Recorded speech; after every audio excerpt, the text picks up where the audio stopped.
You're still here? You reek of old age. Go home already." This harsh outburst came from our oldest son's wife during their housewarming party. My husband and I had come to celebrate our son's new home and were shocked by her audacity.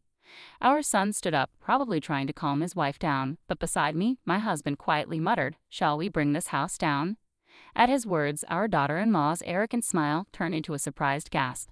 Little did she know at the time that it wasn't just the house that was at stake, but her entire life as well. My name is Jacqueline Green. I'm 64 years old. I married my husband Sam and moved into his family home, where we lived a contented life. We were blessed with 2 sons, Robert and Ted, both of whom have grown up, have families of their own, and are doing well. As for Sam and me, all we want is to live out our remaining years in peace and happiness. However, there's one little thing that bothers us. It's our oldest son's wife, Alice. From the moment I first met her, I didn't have a good impression. Alice was 24 when she first came over to introduce herself before marrying our son. Although she greeted us at the door with a hello, there was no smile on her face. "Let me see, you're Alice, right?" Since she hadn't introduced herself, I asked my son just to be sure. At my question, Alice scowled. "What, does Robert have other women?" Both Robert and I were taken aback. "What are you talking about?" "Of course not," Robert hastily reassured her. "Well then, why did you need to confirm my name?" Alice started to argue right there on the doorstep. "I'm sorry, I shouldn't have said that." I nervously tried to calm the situation. Even though she was young, I couldn't help but think she lacked common sense, but hoped that time in marriage would improve things. That's what I thought at the time. Both families met, and everything proceeded smoothly. Alice's parents seemed like very nice people. They run a small electrical shop together, and they gave off a good vibe. I thought positively that Alice's initial behavior was perhaps due to her love for Robert. After their wedding, the couple moved to an apartment nearby. A few years later, our younger son Ted also decided to get married. It was a bit of a shotgun wedding. Ted was still in college, and his bride-to-be, Megan, was 20 and working from home after finishing high school. Honestly, we were worried. We had no idea what kind of girl was going to come into our lives, but when we first met Megan, she came with a gift and introduced herself politely at the door. I was surprised. Although we had thought that Alice's behavior was due to her youth, Megan, who was even younger, was very polite and respectful. There were some concerns about how their relationship began, but Megan seemed like a wonderful and kind girl. In the time leading up to their wedding, Megan visited us many times. She always offered to help out around the house. Of course, we couldn't let her do that, but we were incredibly touched by her thoughtfulness. The second son's wife's family owned a small construction company. Ted, who was still in college, decided to drop out and start working there. Then a beautiful baby girl was born to the couple. When the baby turned 6 months old, they decided to hold a belated wedding ceremony. Of course, the eldest son and his wife attended the ceremony. However, Alice looked sullen the whole time. Despite being a part of the family, she was constantly on her phone, never leaving her seat. Both my husband and I wanted to talk to her, but we could tell she gave off a vibe that said, "Don't talk to me." The wedding ceremony went smoothly, but the problem arose after that. Since they had a small baby, they decided not to have an after-party, so we suggested, why not have a small after-party at our house? Ted and Megan were thrilled. We prepared snacks and appetizers, and Robert and Alice joined us at our house. However, a commotion ensued. That was a lovely wedding. "Megan looked beautiful," said the eldest son. Of course, those kind words made the atmosphere pleasant, but it was the eldest son's wife who completely shattered the calm. "What are you saying? Who are you calling beautiful? Are you cheating on me?" she angrily confronted her husband. Everyone was stunned by her overreaction, but I quickly snapped out of it and tried to calm her down. "Alice, calm down. Robert didn't mean it that way." But it seemed like that was a mistake. Now I became the target of her anger. Alice glared at me and shouted, "How did you raise him to be such a cheater? Isn't it your fault for raising him this way?" Then she lunged at me. "Alice, calm down. Alice, please stop. Enough is enough." The children and my husband stepped in to restrain Alice. I immediately told Megan to take the baby somewhere safe and asked her to leave the room. Looking at Alice, who was panting heavily from her outburst, I was sure she must dislike all of us. No, everyone involved with Robert. She sees only Robert. For better or worse, we decided it would be better for Robert's sake to distance ourselves from them, and so we have kept a minimal relationship with them up to now. After the incident, I told Robert, "Don't you think it might be better to divorce?" To which she replied, "I have thought about that too," but when I mentioned it, Alice apologized in tears. After receiving words of apology from her, both my husband and I decided to leave the matter to the two of them. Despite the ups and downs, our eldest son and his wife celebrated their 15th wedding anniversary. Since they didn't have children, we didn't have many opportunities to meet with our eldest son and his wife, but we figured it was better to go on without any confrontations causing issues. Both my husband and I thought the same. Then one day, our eldest son contacted us. He said that he had decided to start his own business, focusing on the development of a game he had been working on as a hobby. In other words, our eldest son was going to be the CDO. He said he didn't need a large office to develop his game, but he would hire a few employees and each of them would work from home.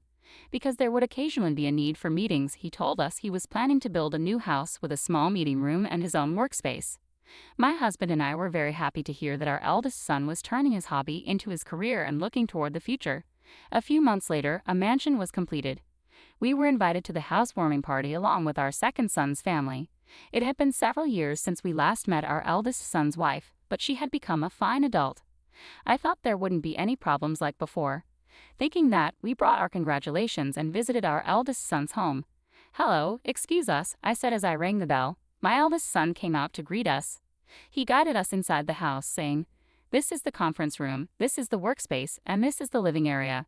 It's properly locked." He led us to the living room while showing us around the house. "Oh, it's lovely," I said, looking around the room with my husband and the family of our second son following behind, all wearing smiles. A meal was prepared in the living room, but I didn't see my eldest son's wife. "Where is Alice?" I asked my eldest son, but he didn't want to talk about her. In the end, we started eating without her. My husband and second son each gave their housewarming gifts to our eldest son. "You didn't have to do all this," my eldest son said, grateful but accepting the gifts with thanks, acknowledging the celebration. The second son's family had one more child since then, and the older child was already in elementary school while the younger child was still 2 years old. Both of them were excited about the new house. That's when it happened. There was a noise upstairs, followed by the sound of footsteps and someone coming down the stairs. "What? Alice is here," I called out to my eldest son, but he didn't answer. Then, when she entered the living room, she frowned upon seeing us. "Alice, hello, it's been a while," I called out to her, but she was still looking sullen as usual. Then she said to us, "You're still here? You reek of old age. Go home already." Alice's harsh words froze the warm atmosphere in the room. "Hey, Alice, how can you say such a thing?" Robert chastised his wife, but it was clear Alice had no intention of taking his reprimand to heart. "Well, it's the truth, isn't it? Our brand new house is getting ruined because of them. I told you not to invite them over, and what are you, some big shot CEO now? Hanging around with some old codger who keeps working past retirement and people who are so average they had a shotgun wedding after dropping out of college. We live in completely different worlds." I was speechless, and so was my second son's family. Even my grade school grandchild was struck dumb in surprise. I had made various excuses attributing her behavior to her youth or excessive affection for my eldest son. But that was my mistake. Something essential to her humanity is missing. She lacks warmth and kindness towards others. It's not that she loves my eldest son the most. She loves herself above all else and values her status as the wife of a company president more than anything. I was furious. I couldn't stand silent anymore. As I was about to retort, my husband, who had been listening to the argument between my eldest son and his wife, let out a sigh. Usually calm and gentle, he said, "Maybe we should just tear this house down." At my husband's words, my eldest son, second son's family, and I involuntarily looked at him. Nobody could believe that such words had come out of his mouth. Only my eldest son's wife let out a surprised gasp. "What? Do you even understand what you're saying?" Alice asked. "Of course I do," my husband replied. "A house designed by me and built by Ted might be better off not existing." Alice was stunned at my husband's words. "I'm sure you, as the president's wife, wouldn't be satisfied with such a house designed by an old man and built by someone beneath ordinary. Our worlds are different. You should just move out." My husband's calm tone was ironically scary. Knowing this, none of us could interrupt the conversation between him and Alice. "What do you mean?" Alice started to tremble at his words and she glared at my eldest son.